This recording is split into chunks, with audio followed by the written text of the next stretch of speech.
왜 일부 동물은 길들여질 수 없는가? 전 세계 수백만 명이 최소한 하나의 애완동물을 소유하고 있습니다. 대부분의 경우 개와 고양이가 가장 선호되는 애완동물입니다. 그러나 이색적인 취향을 가진 사람들은 도마뱀, 기니피그, 물고기 또는 거북이와 같은 동물을 기르기도 합니다. 그럼에도 불구하고 북극곰이나 악어를 애완동물로 기르는 사람을 찾기는 매우 어렵습니다. 이는 이러한 동물들을 길들여줄 수 있는 기준에 맞지 않기 때문입니다. 게다가 매우 위험하기도 합니다. 그래서 이들을 볼 수 있는 곳은 주로 동물원입니다. 그렇다면 왜 어떤 동물은 길들여질 수 있고 어떤 동물은 그렇지 않은 걸까요? 여기서 알아보세요. 동물 길들이기란 무엇인가? 길들이기란 인간이 집이나 농장에서 기를 수 있도록 길들여진 동물을 의미합니다.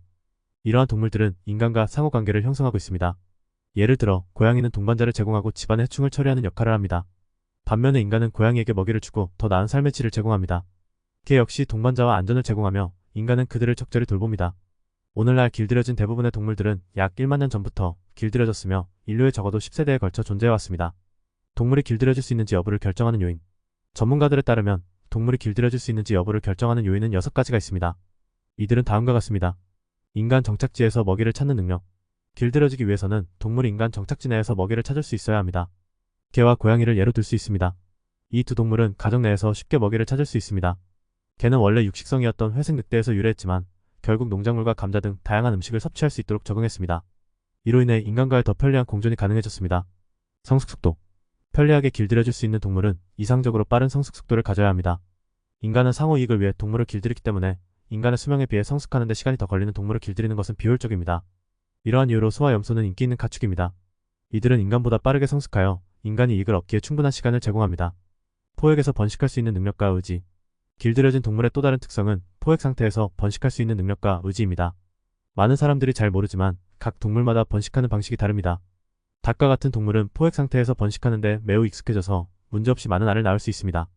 하지만 대형 고양이와 같은 동물은 긴 구획 기간이 있어 포획 상태에서 번식하는데 큰 문제가 됩니다.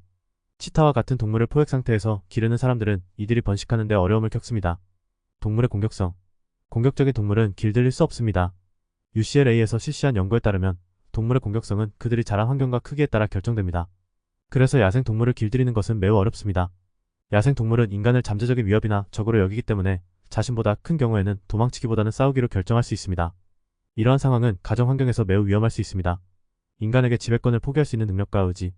동물이 길들여질 수 있는지 여부를 결정하는 또 다른 중요한 특성은 인간에게 지배권을 포기할 수 있는 능력과 의지입니다. 하마와 코끼리와 같은 동물은 힘과 지구력으로 인해 훌륭한 작업 동물이 될 수 있지만 이들은 인간을 위협으로 간주하기 때문에 인간에게 복종할 수 없습니다. 동물을 지배할 수 없으면 그 동물을 명령하거나 무언가를 시킬 수 없습니다. 개와 같은 동물은 아무리 크고 교활하더라도 인간이 지배자임을 알고 훈련받았습니다. 이는 그들의 DNA의 일부가 되었습니다. 비행 경향. 마지막으로 길들여질 수 있는 동물은 강한 비행 경향이 없어야 합니다.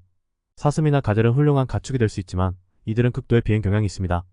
인간을 발견하면 즉시 도망치기 때문에 농장 환경에서는 문제가 될 수 있습니다. 양은 쉽게 놀라지만 무리 생활을 하기 때문에 두려움을 느낄 때 서로 뭉치는 것을 선호합니다. 이는 그들이 길들여지기 적합한 이유입니다. 얼마나 많은 동물이 길들여질 수 있는가?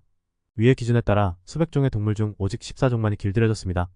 이들은 고양이, 개, 양, 염소, 돼지, 소, 당나귀, 닭, 낙타, 야크, 알파카 등입니다. 반대로 악어, 사자, 캥거루와 같은 동물은 길들여질 수 없습니다. 이는 이들이 일반적으로 안전하지 않으며 아무리 길들이려고 해도 이들이 자연 서식지에서 제거되기 때문입니다. 이들은 사람들과 함께 살거나 포획 상태에서 행복하지 않을 것입니다. 북극곰이 콘도에 사는 모습을 상상해보세요. 주요 요점.